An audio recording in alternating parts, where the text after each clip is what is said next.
থেকে আপনাদের সকলকে স্বাগত জানাচ্ছি। আপনারা জানেন যে দীর্ঘদিন থেকে এই রাজ্যের কর্মচারীরা, চাকরি প্রার্থীরা ঐক্যবদ্ধভাবে লড়াই করে যাচ্ছেন বিভিন্ন দাবি দাওয়া নিয়ে। আমরা মূলত এই রাজ্যের যে 6 লক্ষ শূন্য পদ সরকারের বিভিন্ন ডিপার্টমেন্টে পড়ে আছে, সেই 6 লক্ষ শূন্য পদে স্বচ্ছতার সাথে স্থায়ী নিয়োগ চাইছি। স্বচ্ছ এবং স্থায়ী নিয়োগের বিষয়টা এই রাজ্যে বর্তমানে অন্য গ্রহের শব্দ হয়ে গেছে। আমরা চাই যে এই রাজ্যের ছেলে মেয়েদের সামনে স্বচ্ছ এবং স্থায়ী নিয়োগের দরজাটা খুলুক। এই নিয়ে আমাদের নিরন্তর লড়াই চলছে।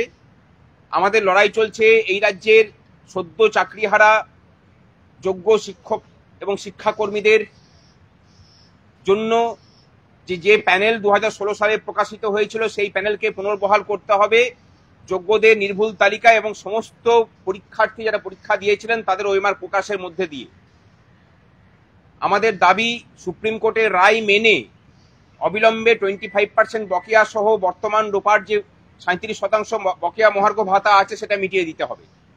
আমাদের দাবি যে সমস্ত অস্থায়ী কর্মচারী যারা, তাদেরকে স্থায়ীকরণের প্রক্রিয়া রাজ্য শুরু করুক এবং সরকারি দপ্তরগুলোতে নারী সুরক্ষা বারবার প্রশ্ন চিহ্নের মুখে পড়ছে, সেটা আরজিকর হোক, সেটা ল কলেজ হোক, সাউথ কলকাতা ল কলেজ হোক বা অন্যান্য জায়গাতে। এই দাবি দাওয়া নিয়ে আমরা লড়াই করছি। আমরা দেখেছি যে মহামান্য সুপ্রিম কোর্টকেও মান্যতা দেওয়ার মতো জায়গাতে এই সরকার নেই। বিভিন্ন ক্ষেত্রে সুপ্রিম কোর্ট, শুধুমাত্র ডিএ বলছি না, অন্যান্য ক্ষেত্রেও সুপ্রিম কোর্ট যে রায় দিচ্ছেন তাকে উল্লঙ্ঘন করার একটা প্রবণতা আমরা বারবার করে লক্ষ্য করছি। হাইকোর্টকে তো মান্যতা দেয়ই না এরা। এই জায়গায় থেকে আমরা মনে করছি যে সর্বশক্তি নিয়ে এই রাজ্যের সমস্ত মানুষ পথে নামুক। আগামী 28 তারিখ আমরা নবান্ন চলো ডাক দিয়েছি। জমায়েত স্থান হাওড়া স্টেশন, বেলা 12টার সময়। সেখান থেকে নবান্ন অভিমুখে যাওয়া হবে। এবং আমরা যেটা ঠিক করেছি, আমরা যেহেতু আইন মানা, আইনকে মান্যতা দেওয়া এবং সংবিধান মেনে চলা জনগণ, তাই পুলিশ যেখানে বাধা দেবে সেখানটাতেই শান্তিপূর্ণভাবে অবস্থান চলবে। এই রাজ্যের সমস্ত চাকরি প্রার্থী সহ চাকরিজীবী শিক্ষক শিক্ষিকা সহ সকলের কাছে আবেদন যে আপনারা মানসিক প্রস্তুতি নিয়ে আসুন, যে লাগাতার অবস্থান করতে হবে এবং যতক্ষণ না দাবি পূরণ হচ্ছে আমরা সেখান থেকে উঠছি না। তাতে প্রশাসন যদি যে অবস্থায় নিক, তার প্রতিরক্ষামূলক ব্যবস্থাই শুধু আমরা নেব, আমরা কোনো আক্রমণে যাব না। সমস্ত মঞ্চ, সমস্ত কিছু বিভেদ ভুলে আমরা সর্বশক্তি নিয়ে আগামী 28 তারিখ নামছি। এবং আগামী 21 তারিখ অর্থাৎ পরশু দিন, যেখানে ধর্মতলায় শহীদ দিবস পালন হবে, সেখানেই আমরা ডাক দিয়েছি এই মঞ্চে। এই রাজ্যের মেধা এবং শ্রমের তর্পণ অনেক আগেই এই রাজ্য সরকার করে দিয়েছে। তাদের শহীদ দিবস উদযাপন হবে এই মঞ্চে। বহু চাকরি প্রার্থী বঞ্চনা সহ্য করতে না পেরে সুসাইড করেছেন, চাকরিহারারা সুসাইড করেছেন, বহু পেনশনার বকেয়া মহার্ঘ ভাতা না পেয়ে প্রাণত্যাগ করেছেন। এবং আপামর ভাবে যেটা যদি দেখা হয়, এই বাঙালির শ্রমকে সস্তা করা হয়েছে। তাই আমরা বলছি যে মেধা এবং শ্রমের যে আহুতি এই রাজ্যে দেওয়া হয়েছে, তারই শহীদ দিবস পালনটা হচ্ছে ওই শহীদ দিবসের প্রকৃত মর্মার্থ বর্তমান সময়ে দাঁড়িয়ে আমরা সেদিন পালন করব। এবং আমাদের এর আগের যেদিন কর্মসূচি ঘোষণা করেছিলাম, সেদিন তৃণমূলের পার্টির যিনি মুখপত্র কুণাল ঘোষ আমাদের হুমকি দিয়েছিলেন। আমরা আজকে এর প্রতিবাদে আমাদের নিরাপত্তা সুনিশ্চিত করার দাবি জানিয়ে লালবাজারে আমরা চিঠি দিয়েছি। সেই চিঠি আপনাদের কাছে তুলে দেওয়া হবে। আমরা বলছি যে একজন জেলখাটা আসামি, তিনি যখন সরকারি জায়গা থেকে পুলিশের প্রোটেকশন নিয়ে হুমকি দেন, তখন তার যে অপরাধ প্রবণতা সেটা প্রকাশ পায়। এবং এই অপরাধ প্রবণতার মানুষ যে কোনো ধরনের পদক্ষেপ নিতে পারে। আমরা পুলিশের কাছে বলছি যে হাইকোর্টের রায়কে মান্যতা দিয়ে আমাদের যে নিরাপত্তার দায়িত্ব প্রশাসনকে দিয়ে রেখেছে হাইকোর্ট, সেই দায়িত্ব প্রশাসন পালন করুক। আমাদের সাথে যৌথ মঞ্চের অন্যতম আহ্বায়ক বিশ্বজিৎ গুপ্ত চৌধুরী আছেন, তিনি বলবেন। নমস্কার। আপনারা শুনলেন যে দুটো মঞ্চ, শুধুমাত্র দুটো মঞ্চই নয়, এই মুহূর্তে রাজ্য প্রশাসনের যারা নিজস্ব অধিকার বুঝে নিতে চান, সেই সমস্ত কর্মচারী, শিক্ষক মহাশয়, শিক্ষাকর্মী বন্ধুরা ঐক্যবদ্ধভাবেই আমরা আমাদের নিজেদের অধিকার, হকের পাওনা বুঝে নিতে রাস্তায় নেমেছি। আমরা দুটো মঞ্চ সম্মিলিতভাবেই, ঐক্যবদ্ধভাবেই গত 4 তারিখ 4 জুলাই 2 ঘন্টার পেন ডাউনের কর্মসূচি আমরা রূপায়ণ করেছি। আমরা সমস্ত কর্মচারীদের কাছে আহ্বান রেখেছি যে কর্মচারীর নির্দিষ্ট দাবি দেওয়া যে অধিকারগুলো আজকের রাজ্যের সরকার কেড়ে নিতে চাইছেন, তার বিরুদ্ধে ঐক্যবদ্ধ সংগ্রাম এই সময়ের দাবি। এই ঐক্যবদ্ধ সংগ্রামের মধ্যে দিয়েই আমরা আমাদের যে অর্জিত অধিকার সেটাকে অক্ষুণ্ণ রাখতে চাই এবং যে বিপুল পরিমাণ শূন্য পদ, স্বচ্ছতার সাথে সেই শূন্য পদে যাতে নিয়োগ করা হয় সেই দাবি নিয়ে আমরা যেমন অতীতেও কর্মসূচি করেছি, আগামী 28 জুলাই নবান্ন চলোর কর্মসূচি আহ্বান করা হয়েছে। আমরা যৌথ মঞ্চ শুধুমাত্র নৈতিক সমর্থনই নয়, সক্রিয়ভাবেই সেই আন্দোলনে, সেই নবান্ন চলো কর্মসূচিতে আমরা যুক্ত হব।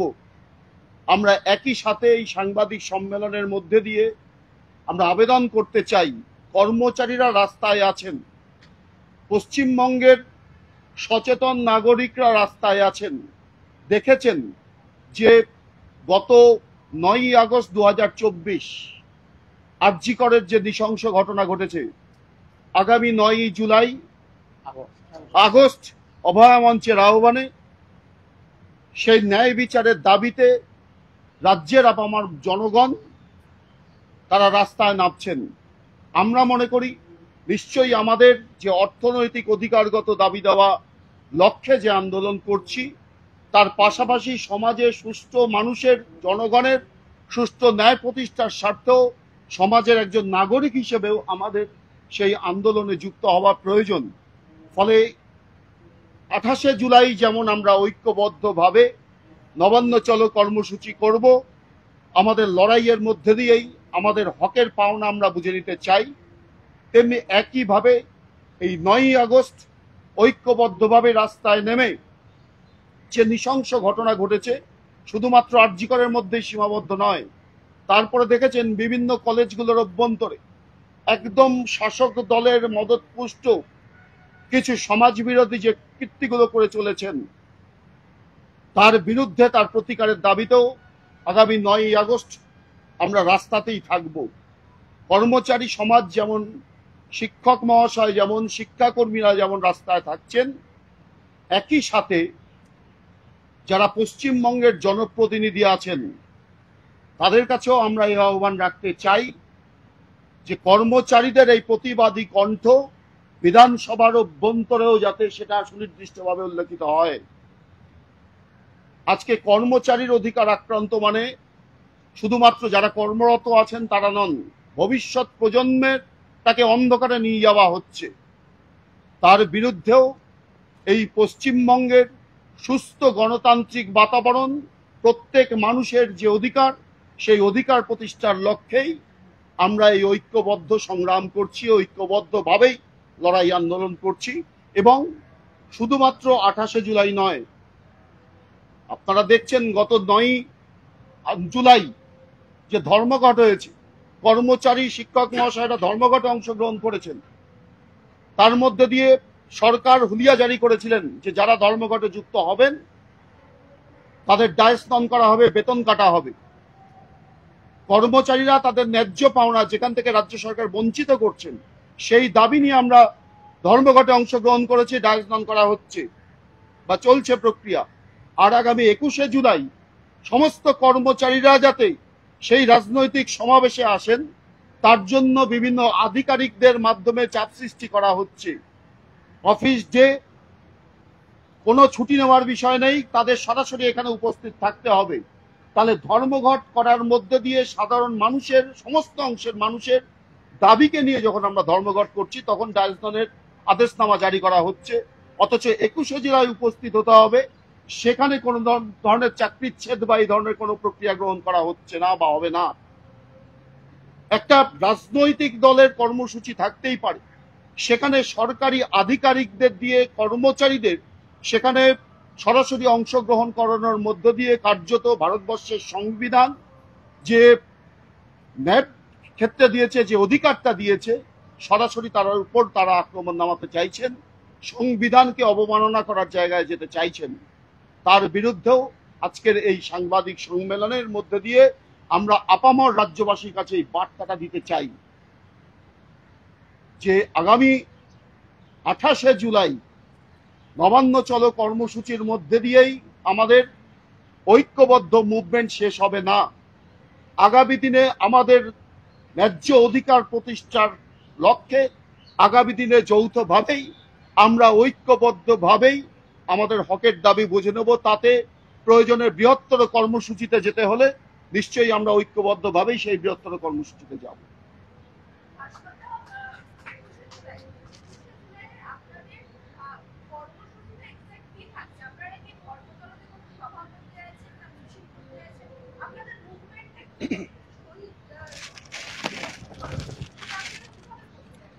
না, আমাদের যা কিছু হবে সেটা শহীদ মিনার কেন্দ্রিকই হবে এবং এই মঞ্চ কেন্দ্রিকই হবে। সেখানে 10টা থেকে আমাদের শুরু হবে এবং সেটা বিকাল 4টে পর্যন্ত চলবে।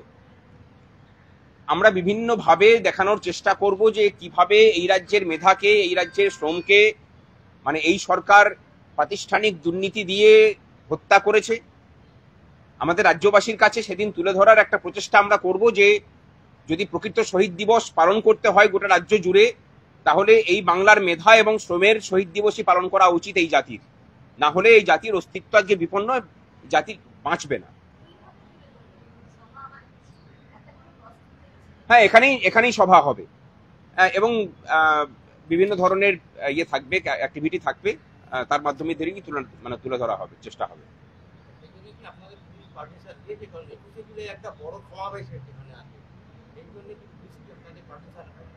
আমরা এখানে পুলিশের পারমিশন নিয়ে বসে নেই, হাইকোর্টের পারমিশন নিয়ে বসে আছি এবং সেখানে সেই অনুমতির জন্য আমাদেরকে ইনফর্ম করা হয়েছে। আর নতুন করে কোনো কিছু ইনফরমেশনের কোনো প্রয়োজন নেই।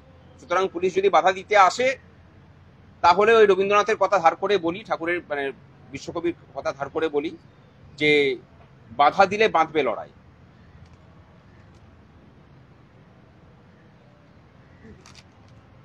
9ই আগস্ট যে কর্মসূচির কথা বলেছেন, 9ই আগস্ট যে কর্মসূচির কথা হয়েছে, অভয়া মঞ্চের শরিক যেহেতু আমরা জনচেতনা মঞ্চ, এই 9ই আগস্টের কর্মসূচি বিকেলবেলায় কালীঘাট চলে। বিকেল 4টের সময় হাজরা মোড়ে জমায় অভয়া মঞ্চের উদ্যোগে। সেখানে আমাদের যৌথ মঞ্চ, জনচেতনা মঞ্চ সেখানে সামিল হবেন। আমরা ওই দিন আসল বিচার চাইতে কালীঘাটের উদ্দেশ্যেই যাব। আর সীমাহীন বঞ্চনার প্রতিবাদে ধারাবাহিক লড়াই আমাদের দুই মঞ্চের একসঙ্গেই চলছে 2023 সাল থেকে, ছেদ পড়েনি। আগামী দিনেও এই বঞ্চনার বিরুদ্ধে অনেক লড়াই আমরা একসঙ্গে করতে পারব, একভাবেই করব। ধন্যবাদ সবাইকে।